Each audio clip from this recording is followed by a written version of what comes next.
Hi viewers, நெட்ஃப்ளிக்ஸில் தமிழ் டப்பில் ஒரு Spanish web series வந்து இப்போ ஸ்ட்ரீம் ஆகிட்டுருக்கு. அந்த வெப் சீரிஸோட பேர் பில்லியனர் பங்கர்ஸ். இந்த வெப் சீரிஸ் எப்படி இருக்குது, ஃபேமிலியோட பார்க்க முடியுமா, பார்க்க முடியாதா, டைம் ஸ்பெண்ட் பண்ணி பார்க்கறதுக்கு ஒர்த்தா இல்லையாங்கிறதா இந்த எபிசோடில் நம்ம பார்க்க போகிறோம். என்னோட பேர் ஜிஎம் சுதாகர். நீங்கள் பார்த்துட்டு இருக்க இந்த சேனல் விமர்சகன் ஜிஎம்எஸ் சேனல். நான் movie review, trailer review, web series ரிவ்யூனா அப்லோட் பண்ணிட்டு வரேன். மறக்காமல் நம்ம சேனலையும் சப்ஸ்கிரைப் பண்ணி வச்சுக்கோங்க. அலெக்ஸ் பெனா, எஸ்தர் லோபாடா இவங்க 2 பேர் தான் இந்த வெப் சீரிஸை வந்து கிரியேட் பண்ணுறாங்க. அலெக்ஸ் பெனா ஏற்கனவே மணி ஹெய்ஸ்ட்டை இவர் தான் கிரியேட் பண்ணியிருக்காரு. அதனால இந்த வெப் சீரிஸுக்கு மிகப்பெரிய ஒரு எதிர்பார்ப்பு இருக்கு. வான்கூவர் மீடியா ப்ரொடக்ஷன் பண்ணுறாங்க, நெட்ஃப்ளிக்ஸ் ரிலீஸ் பண்ணுறாங்க. மொத்தம் 8 எபிசோடு இருக்குங்க. இந்த 8 எபிசோட டூரேஷன் பார்த்தீங்கன்னா 7 மணி நேரம். இந்த வெப் சீரிஸோட ஸ்டோரின்னு பார்த்தீங்கன்னா, மேக்ஸ்னு ஒருத்தன் சின்ன வயசுலேருந்தே ஒரு பொண்ணை லவ் பண்ணிட்டு வருவான். அவங்க அப்பாவோட ஃப்ரெண்டோட பொண்ணு தான். ஒரு நாள் நைட்டு மலையில் காரை வேகமாக ஓட்டிகிட்டு இருக்கான். அதே சமயம் குடிச்சிட்டு இருக்கான். தன் காதலையும் பக்கத்தில் இருக்காங்க. 2 பேருமே என்ஜாய் பண்ணிகிட்டு இருக்காங்க. அப்போ ஒரு ஆக்சிடென்ட் ஆகுது. அந்த ஆக்சிடெண்ட்டில் அந்த பொண்ணு இறந்துடுறாங்க. அதுக்கப்புறம் நம்ம மேக்ஸை ஜெயிலில் தூக்கி போட்டுறாங்க. சில வருஷத்துக்கு அப்புறம் மேக்ஸோட அப்பா ரஃபேல் அவனை பெயிலில் எடுக்கிறாரு. பெயிலில் எடுத்ததுக்கு அப்புறம் வெளியே வந்து பார்த்தா 3ஆம் உலகப் போர் அங்கே ஸ்டார்ட் ஆகிருக்குங்க. அதனால அவங்க அப்பா ஒரு பங்கருக்கு கூட்டிகிட்டு போகிறாரு.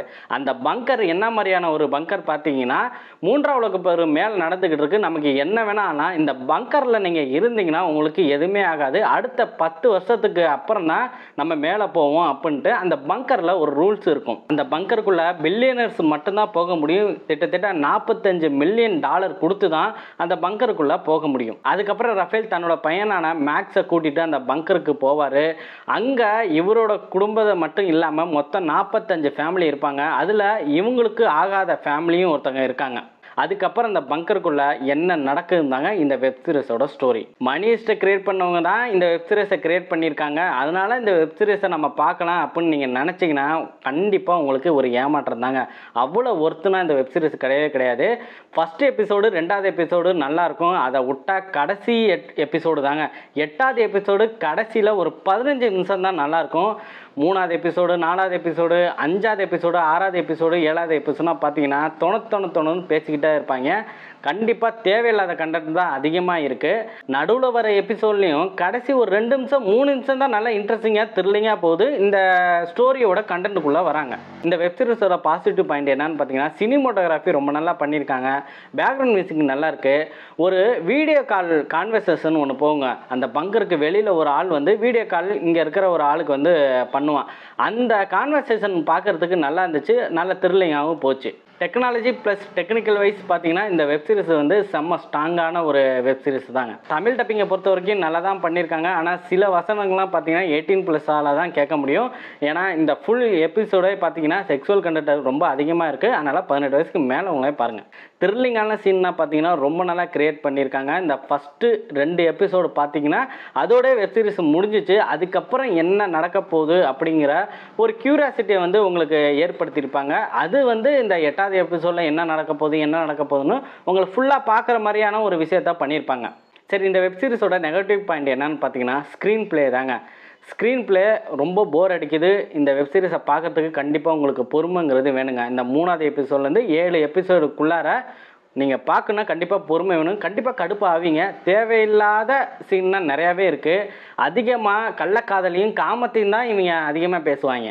மேஜர் நெகட்டிவ் பாயிண்ட் பார்த்தீங்கன்னா கண்டிப்பாக உங்களுக்கு பொறுமைங்கிறது வேணும். சில எபிசோட்னா நீங்கள் பார்க்குறப்ப இது என்னடா அது மொக்கையாக இருக்குது, கடுப்பாகுதுரா அப்படிங்கிற மாதிரினா உங்களுக்கு தோணும். ஏன்னா அந்த அளவுக்கு ஸ்க்ரீன் ப்ளே பண்ணியிருக்காங்க. கேரக்டர்ஸ் பர்ஃபார்மன்ஸை பொறுத்த வரைக்கும் மேக்ஸுங்கிற கேரக்டர்ஸ் வந்து சூப்பராக எழுதியிருப்பாங்க. இவன் தான் மெயின் கேரக்டர். இந்த பங்கருக்குள்ளே என்ன நடக்குது அப்படிங்கிறத ரொம்ப தெளிவாக சந்தேகப்படுற அளவுக்கு இவனோட கேரக்டர் இருக்குங்க. அதை சூப்பராக வந்து எழுதியிருப்பாங்க. இவன் ஜெயிலுக்குள்ளே போகிறப்ப இந்த ஆட்டிடியூடும் ஜெயிலுக்கு அப்புறம் வெளியே வந்த ஆட்டிடியூடும் 2மே கம்பேர் பண்ணி பார்த்தீங்கன்னா இந்த பங்கருக்குள்ளே வேறு மாதிரி ஒரு ஆளாக இருப்பான்.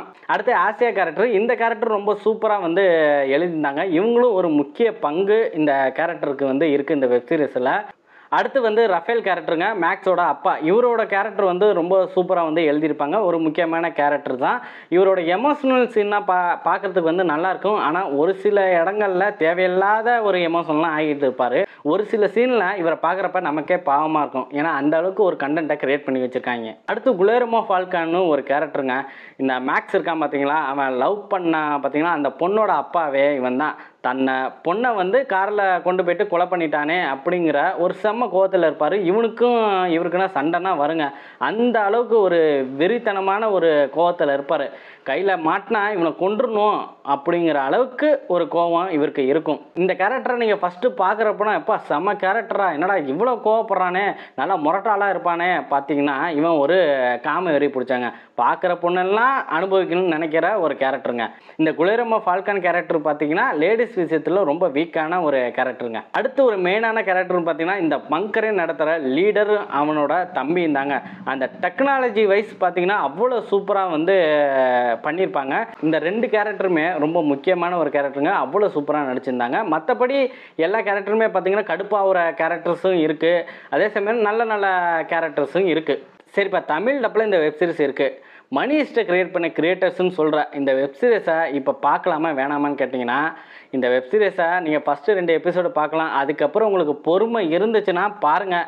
சகிப்புத்தன்மைங்கிறதும் உங்களுக்கு வேணும். அப்படி நீங்கள் பார்த்துட்டிங்கன்னா சீசன் 2க்கு ஒரு நல்ல ஹைப் இருக்கும். 8வது எபிசோடு அந்த கடைசி 15 நிமிஷம் நல்லா த்ரில்லிங்காக கொண்டு போயிருப்பாங்க. மறுபடியும் சொல்கிறேன், ஃபேமிலியோட இந்த வெப்சீரிஸை பார்க்க முடியாது. செக்ஸுவல் கண்டென்ட்டும் ரொம்ப அதிகமாக இருக்குது. மறுபடியும் அடுத்த ஒரு movie review, web series review, trailer ரிவ்யூவில் நான் வந்து உங்களை சந்திக்கிறேன். மறக்காமல் நம்ம சேனலை சப்ஸ்கிரைப் பண்ணிக்கோங்க. இந்த வீடியோ உங்களுக்கு பிடிச்சிருந்துச்சுன்னா லைக் பண்ணிக்கோங்க, ஷேர் பண்ணிக்கோங்க, அந்த பெல் பட்டனையும் கிளிக் பண்ணிக்கோங்க.